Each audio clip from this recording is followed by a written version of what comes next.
एक बार एक बादशाह को ख्वाब आता है कि उसके सारे दांत टूटकर बिखर गए हैं। बादशाह ये अजीब सा ख्वाब देखकर बहुत परेशान हुआ।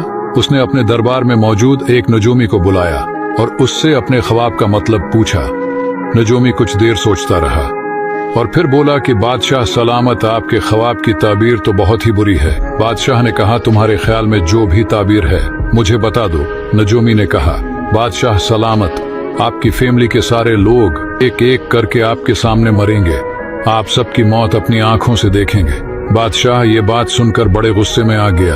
उसने उसी वक्त हुक्म दिया कि उस नजूमी को कैद में डाला जाए। अगले दिन बादशाह ने एक और नजूमी को बुलाया और उसे भी वही ख्वाब सुनाकर उसकी ताबीर पूछी। इस बार नजूमी बहुत होशियार था। नजूमी ने कहा, बादशाह सलामत, आपके ख्वाब की ताबीर तो बहुत अच्छी है। इस ख्वाब के मुताबिक आपकी उम्र आपकी फैमिली में सबसे लंबी होगी। बादशाह ये सुनकर खुश हो गया और उस नजूमी को माला माल कर दिया।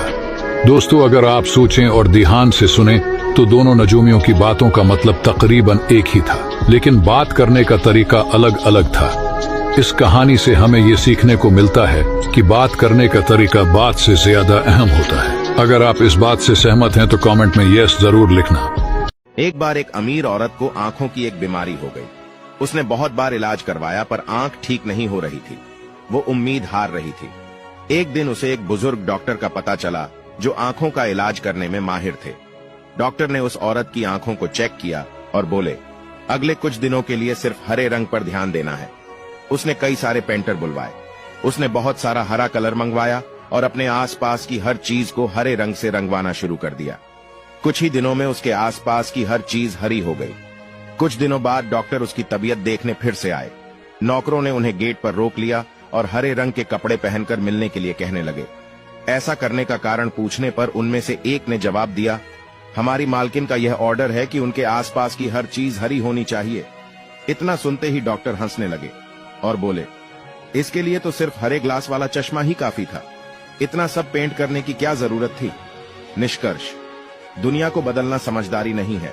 पहले अपने आप को बदलें, दुनिया आपके अनुसार अपने आप बदलती हुई दिखने लगेगी। एक बार एक केकड़ा समुद्र किनारे अपनी मस्ती में चला जा रहा था और बीच बीच में रुक रुक कर अपने पैरों के निशान देखकर खुश होता। आगे बढ़ता पैरों के निशान देखता, उससे बनी डिजाइन देखकर और खुश होता। इतने में एक लहर आई और उसके पैरों के सब निशान मिट गए। इस पर केकड़े को बड़ा गुस्सा आया। उसने लहर से बोला, ए लहर, मैं तो तुम्हें अपना मित्र मानता था, पर ये तूने क्या किया। मेरे बनाए सुंदर पैरों के निशानों को ही मिटा दिया। कैसी दोस्त हो तुम।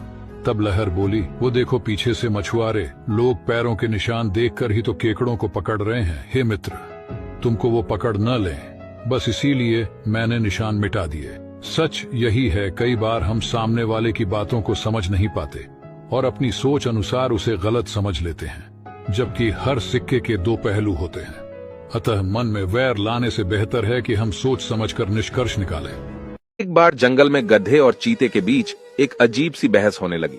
गधा कह रहा था, घास नीली होती है, और चीता कह रहा था, घास हरी होती है।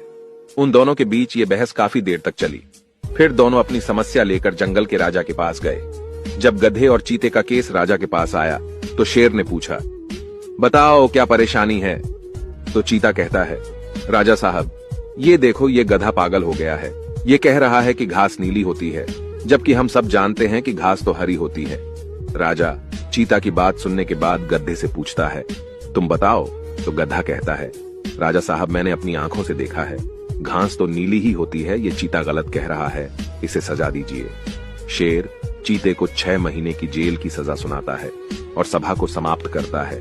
गधा हंसते हंसते अपने रास्ते निकल जाता है। जब चीते को ले जाया जा रहा था तब चीता कहता है, राजा साहब, घास तो हरी होती है। शेर कहता है, बिल्कुल सही, घास तो हरी ही होती है।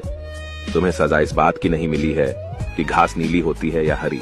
तुम्हें सजा इस बात की मिली है कि तुम्हारे जैसा बुद्धिमान जानवर भी एक गधे से बहस करके अपना कीमती समय बर्बाद कर रहा है।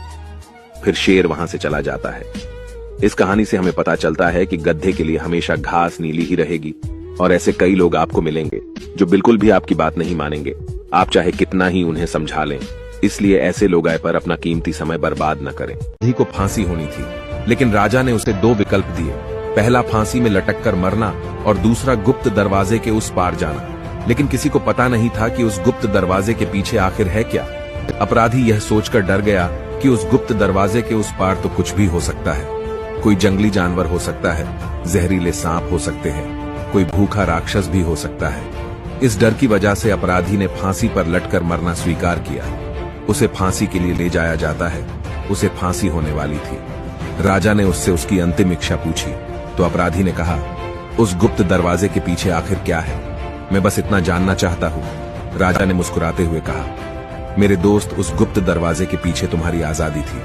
हम हर कैदी को मरने से पहले यह विकल्प देते हैं, लेकिन इस डर से कि उस पार क्या होगा, हर अपराधी ने फांसी ही चुना। निष्कर्ष, कई बार हमारे साथ ऐसा होता है कि हम डर की वजह से कई मौकों से चूक जाते हैं और यही डर हमें जीवन में आगे बढ़ने नहीं देता। फिर चाहे वो डर असफलता का हो या कुछ खोने का या मृत्यु। ट्रेन में 12 लड़के चढ़ गए। अब लड़के तो लड़के होते हैं, मस्ती किए बगैर रह नहीं सकते, तो प्लान बनाते हैं क्यों ना ट्रेन की जंजीर खींचकर थोड़ी मस्ती की जाए।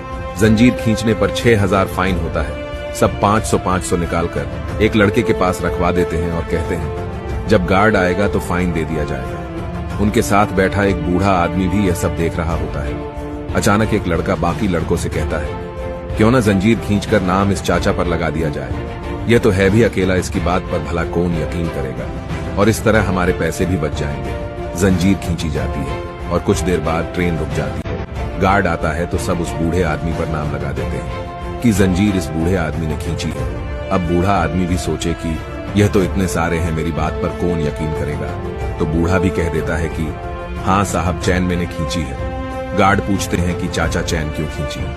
बूढ़ा कहता है, मैं क्या करूं, इन लड़कों ने मेरे 6000 रुपए छीन लिए और वापस ही नहीं दे रहे हैं, इसलिए चैन खींची। आप इन लड़कों की जेब चेक करो। गार्ड चेक करता है तो सच में पैसे निकलते हैं। बस फिर उन लड़कों को गार्ड ले जाता है। निष्कर्ष, हमें कभी भी दूसरों पर गलत आरोप नहीं लगाना चाहिए, चाहे सामने वाला कितना भी कमजोर या अकेला क्यों ना हो। हमें हमेशा सच बोलना चाहिए। झूठ बोलने से हमें कभी भी लाभ नहीं होता, बल्कि हम ही मुसीबत में फंसते हैं।